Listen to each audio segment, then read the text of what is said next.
Hi friends, welcome to Ras Cooking Station. நம்ம சேனலில் நம்ம இன்றைக்கி பார்க்க போகிற ரெசிபி ஒரு வித்தியாசமான ஸ்டஃப்டு குழி பணியாரம். இது வந்து நான் இட்லி மாவு யூஸ் பண்ணி ஸ்டஃபிங்காக தேங்காய் வெள்ளம்லாம் வச்சு ஒரு ஸ்டஃபிங் பண்ணி செஞ்சுருக்கேன். எப்படி செய்யுதுன்னு பார்க்கலாம் வாங்க. அதுக்கு நான் இன்றைக்கி 1/2 கப் தேங்காய், 1/4 கப் வெல்லம், அப்புறம் 10 முந்திரி பருப்பை இந்த மாதிரி பொடியாக கட் பண்ணி எடுத்திருக்கேன். நான் ஸ்டஃபிங் செய்ய ஆரம்பிச்சிடலாம். அதுக்கு ஒரு பேனில் நான் துருவின வெல்லத்தை சேர்த்துருக்கேன். வெல்லம் கரையிற அளவுக்கு ஒரு 2 டேபிள் ஸ்பூன் மட்டும் தண்ணி சேர்த்துக்கலாம். வெல்லத்தை நல்லா தண்ணி கரைச்சி எடுத்துக்கோங்க. பாகுபதம் எதுவும் தேவையில்லை, வெல்லம் கரைஞ்சி வந்தால் மட்டும் போதும்.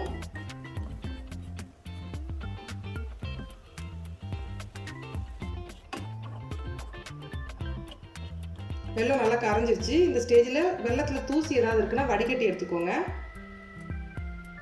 இப்போ நம்ம துருவின தேங்காய் உள்ள சேர்த்து வதக்கி விட்டுக்கலாம். நம்ம கட் பண்ணி வச்ச முந்திரி பருப்பு சேர்த்துக்கலாம். உங்களுக்கு முந்திரி பருப்பு சேர்க்க வேணாம்னா நீங்கள் பொட்டுக்கடலையே 1-2 உடச்சி சேர்த்துக்கோங்க, அதுவும் நல்லாயிருக்கும். அப்புறம் கொஞ்சமாக ஏலக்காய் தூள் சேர்த்துருக்கேன். எல்லாம் ஒன்றா கலந்து திரண்டு வர அளவுக்கு வதக்கி எடுத்துக்கோங்க.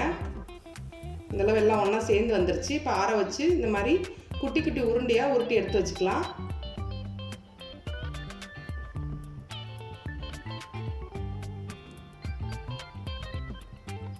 அவ்வளோதான், இதுதான் நம்ம ஸ்டஃபிங்கை யூஸ் பண்ண போகிறோம். ஸ்டஃபிங் ரெடி ஆயிடுச்சு. இப்போ குழி பணியாரக்கல் சூடு பண்ணிட்டு நான் நெய் சேர்த்துருக்கேன். இது ஸ்வீட்டுன்றதுனால நான் நெய்யில் செய்கிறேன். உங்களுக்கு நெய் வேணாம், நீங்கள் எண்ணெய் சேர்த்துக்கலாம். இட்லி மாவு சேர்த்துக்கலாம். ரொம்ப புளிக்காத இட்லி மாவை எடுத்துக்கோங்க, அப்போ தான் நல்லாயிருக்கும். இல்லை புளிப்பாக இருக்கும், நல்லா இருக்காது. ரொம்ப நிறைய மாவு போடாதீங்க, அப்போ ஸ்டஃபிங் வைக்கும்போது மாவெல்லாம் ஒன்றா வெளியே வந்து ஒன்றோட ஒன்று ஒட்டிக்குவோம்.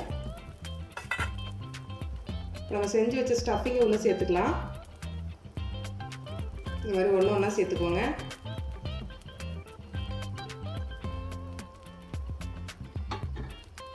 மூடி போட்டு ஒரு 2-3 நிமிஷம் ஒரு சைடு நல்லா வேகட்டும். ஒரு சைடு வெந்துருச்சு, நம்ம திருப்பி விட்டுக்கலாம்.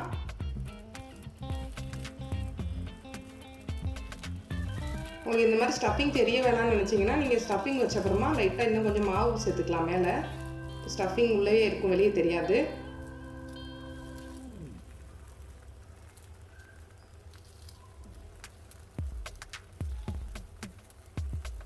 திருப்பின அப்புறமா ஒரு 2 நிமிஷம் வெந்ததுக்கு அப்புறமா ரெடி ஆயிடுச்சு. நல்லா வெந்து வந்துருச்சு. அவ்வளோதான், நம்ம வெளியில் எடுத்துக்கலாம். நம்ம சூப்பரான ஸ்நாக் ரெடி ஆயிடுச்சு. நீங்களும் உங்கள் வீட்டில் ட்ரை பண்ணி பாருங்கள், குழந்தைங்களுக்கு ரொம்பவே பிடிக்கும்.